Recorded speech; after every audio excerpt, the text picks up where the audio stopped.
abamu ku batwade tusubira nti ayinza okukeera n'abasuula ikasayija Kasajja abadde tusubira. Yes, kubanga abadde nga permanent and pensionable kugundia. Actually mwabadde anyway kyokudropinga Kasajja nadde sekisuubira. Naye Abannayuganda balina osooka okimanya nti tukulembera omuntu eyatutegeera. Mzee Museveni yategeera abantu bakulembera, abantu bafuga. Ate Mzee Museveni ali unpredictable. Toyinza keera ku makya n'ogaa nti kati mzee agenda kukola kino kubanga eno ye cabinet yasoose okufuluma nga tewali muntu abadde secretary general kuva ku kitebe genda ku cabinet. Eno lwakuba nti parliament yayongeddemu ebifo 9. Tomanya wanaaba ajjuliza ebyo 9 parliament byayisizza jjo. Ba creating the ministry endala 9 si kyekyo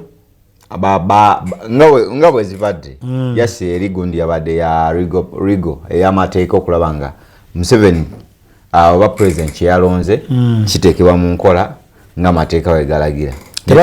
Tebayongeddeko tebalonze ayongereko ministries. Yabadde kati mu ssemateeka president alina okulonda ba ministers 21 era ssemateeka amuwa olukusa okulaba nga alonda ministry ezikuva kwa 21 mpaka kwa 3 okuva kuba state minister okuva kwa 21 mpaka kwa 5 kati ekyo yali yabalonda nga just ekirindiriddwa okulaba nga bateekebwa mu nkola era kye yakoze. Kitegeeza tebagenda kwongerako. Si kwongerako. Tagenda kuddamu kujjuliza. Okay. Cabinet oyinza ogitunuulira nga bajja kukola. Era naye nali wano bajja kukola sawa minisita Kasaya muleseeyo. Ate waliwo enkolagana wakati wa prime minister ne vice president. Simanyi oba public egiraba. Nina omukolo ogumu gwe naliko gwali gwa chachi. Vice president n'abeerawo ne prime minister n'abeerawo. Era omu yasoma obubaka bwa president n'obubwe vice president yabusoma. Omulala n'asoma obubaka obubwe ng'omukristo prime minister. So waliwo enkolagana eyo kyensuubira bajja kukola. Omulala gwenjagala tusuubire okukola ennyera gwenjagala muteekeko nnyo eriiso. Lwakuba abantu tebannamutegeera ne my boss Mzee Balaam naye agenda kukola. The biggest surprise mu cabinet yabadde ya Anthony General. Teri yabadde akisuubira. Anthony General mukulu Sam Mayanja. Naye ng'ate oyo dokita mu mateeka ebyaddala. He has books. Era bebamu ku bannamateeka abayivu mu Uganda betulina. So yabadde surprise naye Honorable Sam Mayanja naye mwagaliza birungi byereere. Kyeneekakasa abadde n'emisango mingi nnyo nga state minister wa lands. Kubanga buli omu kwadagoba ng'ajja ku ttaka ng'agenda mu kkooti. Naye ndowooza yalabye ng'emisango gino asobola ogikolako bulungi nga ya Anthony General. Kuba buli gye bawaabira Anthony General ne wabaabira ne minister state for lands. Kati bagenda musangayo. So eyadde surprise y'amaanyi. Kyeneekakasa obulungi cabinet ya Mzee Museveni eriko ejja kukola. Nasanyukidde nnyo muganda wange era mukwano gwange Honorable Shatsi Musherule Kuteesa.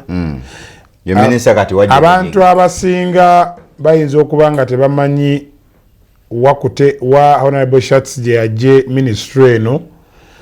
Naye Honorable Shatsi omuntu abadde member wa parliament ow'e Mawogola. Mawogola North. Wabeera member wa parliament ow'e Mawogola n'akola oversight mu district yonna eya PDM.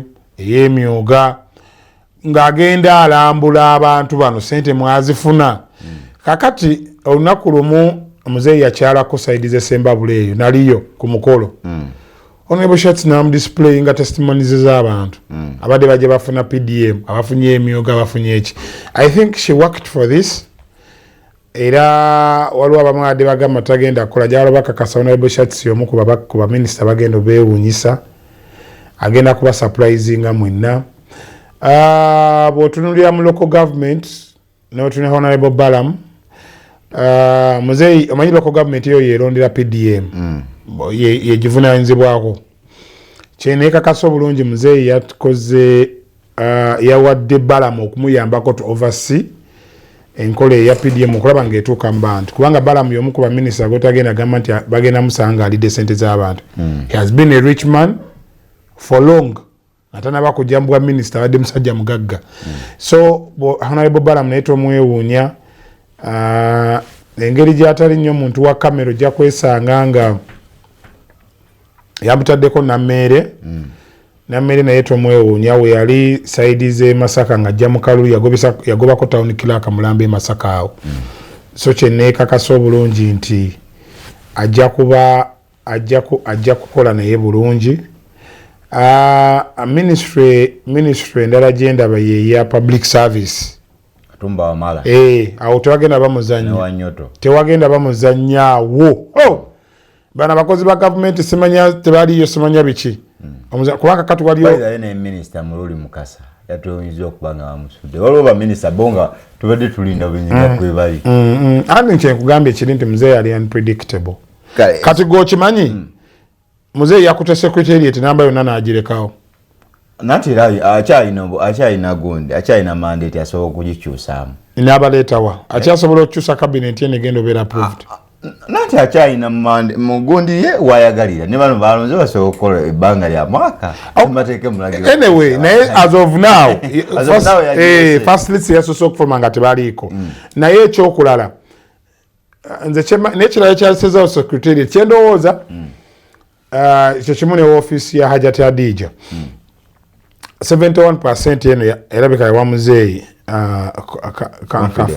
comfortability kituufu abantu bakola omukyala ali ekyambogo yateeka nnyo amaanyi ku ground Hajati Adija Namyalo yateeka amaanyi teri mobilizer teri muntu yakunyonyeza Museveni Kalulu nga Hajati Adija Namyalo ate kakake yakatandika kuva ku main kubanga muzeeyi yali agenda ebyaddala abaana ba PRU bali babaze Museveni akataka nga bamuvuze baleeta zi birthday baleeta biki n'agamba bali bamutwala Namyalo najja nabaga nti muzeeyi akyaliko ku main naye n'ekirala kyoyinza otunuulira kati ekisinga obukulu mu cabinet eyo kyemwebazaako Museveni atalisi abavubuka yabajjukidde n'abawa agenda afeezinga eno regime ye ey'abano baalwana because alina oteekateeka si lubeerera nti muzeeyi agenda kubeera mu buyinza alina oteekateeka olabike nga abavubuka bano abayingiza system kati ekirala abantu ekibeewuunyisa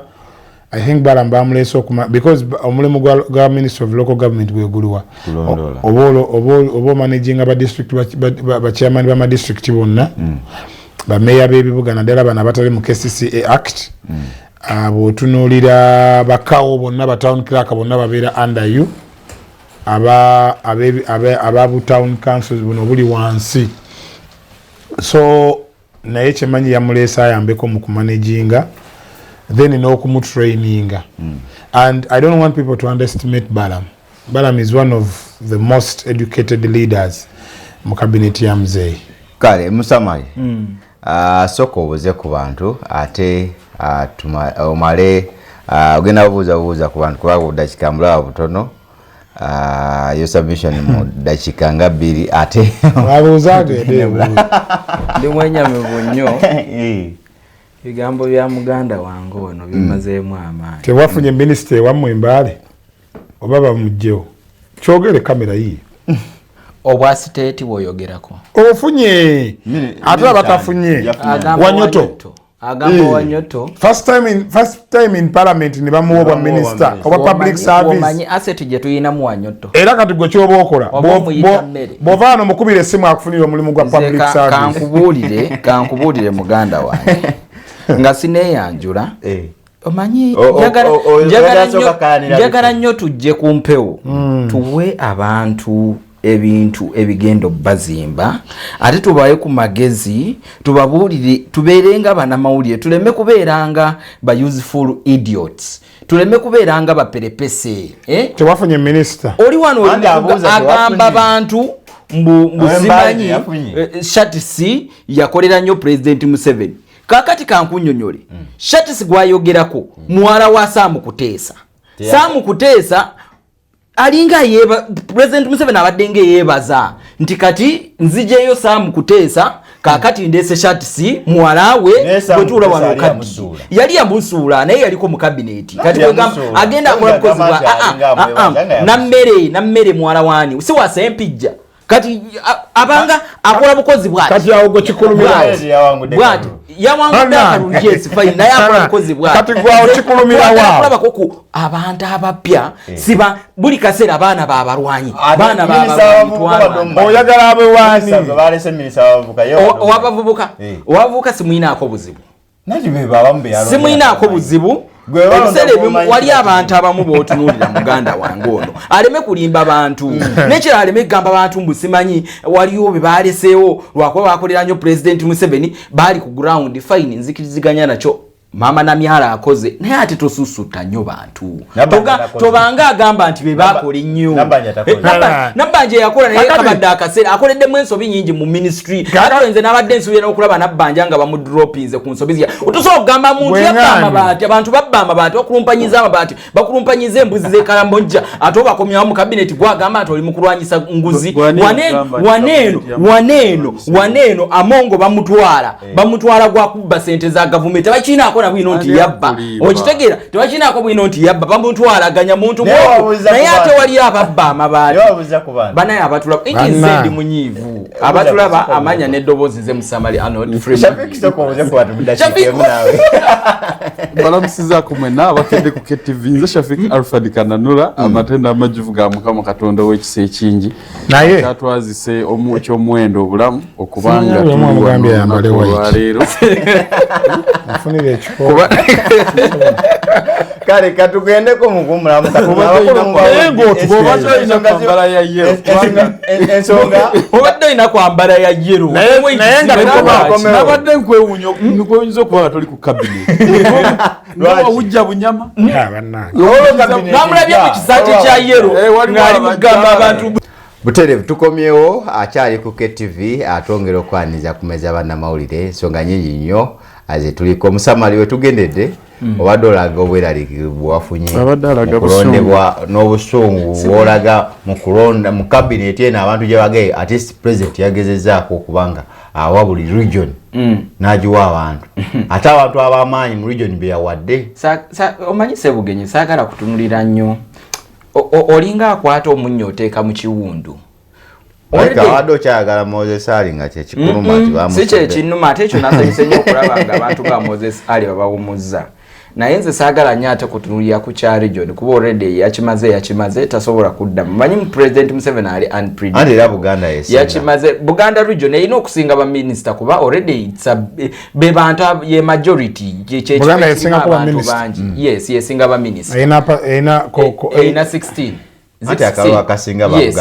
naye Buganda this time round performance better than before so kati abadde alina okubeebaza then too most of revenue gye tufuna mu government ya President Museveni esinga obungi eva mu Buganda ate most of the administration blocks ne head offices ziri mu Buganda so it would look awkward ate kukwata region nga northern Uganda n'ogipayiriingako ba ministers and most of them by the ministers bolaba abasinga obungi bayinza omu obwa minister naye ng'ate ekitebe kye like tatuula nnyo waneeno so it is better to give someone already established in Buganda ategeera engeri kitambulamu that is very okay with it naye kyesitakanya ne Mwami Museveni kiri ekintu ekyo oba bibiri one I looked at his cabinet wali eri eya 2021-2026 toba 2025 hafu yasooka eri eyasooka